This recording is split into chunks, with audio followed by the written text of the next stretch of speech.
Hey guys, welcome back to another art video. So in this video, it's gonna be a collab with yourself challenge, and I've seen other YouTubers do this challenge and that inspired me to do it myself.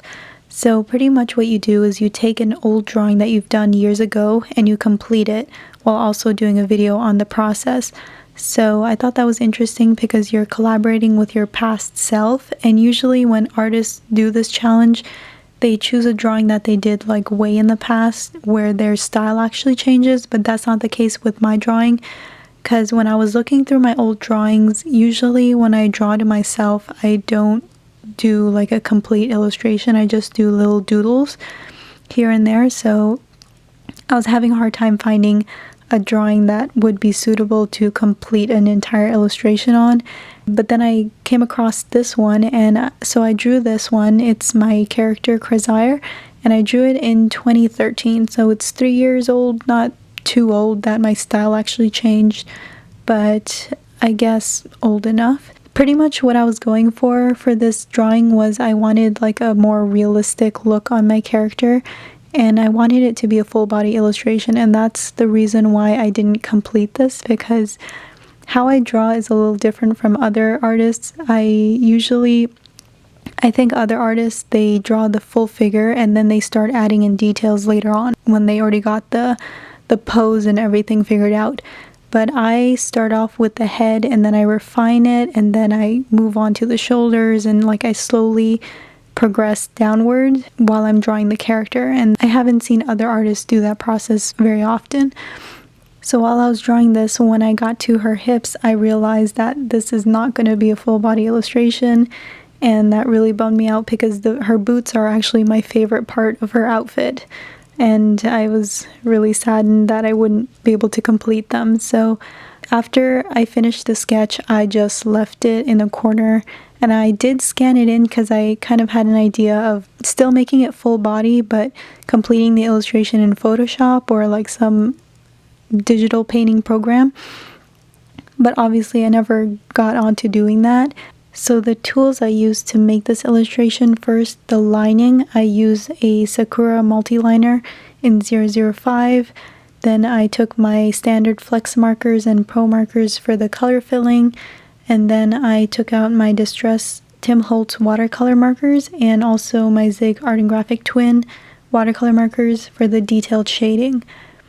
And this paper is called Gmund or Gmund, G-M-U-N-D. It's made in Germany, and so it's called Beyer paper or beer paper. I don't know like the pronunciations because it's all in German, but B-I-E-R paper, and it's made from natural materials. And when I first saw this paper, I did really like it because, as you might be able to tell in my previous videos, that I'm a big speckle tone paper fan, and this sort of looks like speckle tone. There's a whole bunch of different companies that make like recycled textured paper, but they look like the texture looks ever so slightly different, and you'll only be able to tell if you hold the papers right beside each other. So the texture is decent. Like my favorite French speckle tone paper usually has like a fleck kind of texture that it looks like there's like wood shavings in the paper, but this looks a little more like somebody sprinkled pepper on the paper. So it's just like really little dots instead of little flicks of like lines and stuff. So the texture is slightly different, but that's not really what I had a problem with. I had a problem with the surface, because the surface of this paper is a little bit bumpy. So when I was doing the line art, even though I felt like my hand wasn't moving and I was going in a straight line, my lines turned out crooked and wobbly, and I was wondering why that was happening. And it's because like the slightly bumpy texture is sort of moving the tip wherever the bump goes. I also felt like this paper absorbed a little too much of the alcohol marker ink because it was soaking in real quick, and it was also drying really fast, that when I was trying to layer the lighter color over the darker color, it was kind of giving me a hard time blending. So I'm definitely not going to use this paper for alcohol markers. It did work pretty well with my watercolor markers though, So probably only watercolors and pastels for this paper, but definitely not alcohol markers because I felt like it was just sucking up all of my alcohol marker ink and I barely have any left. That's what it made me feel. So I don't recommend this paper, but unless you have the right media to use on it, then go for it. Lastly, I would just like to show this little fan art that I got. So the winner of my pastel portrait raffle, Amber Jade, she really liked the pastel portrait I did of her character, and she asked if she could do something in return.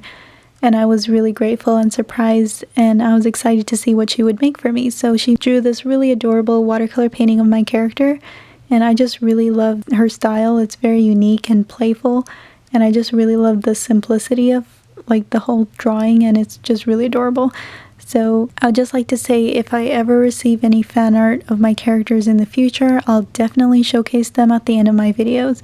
Thank you very much for watching, and I'll see you guys in my next video.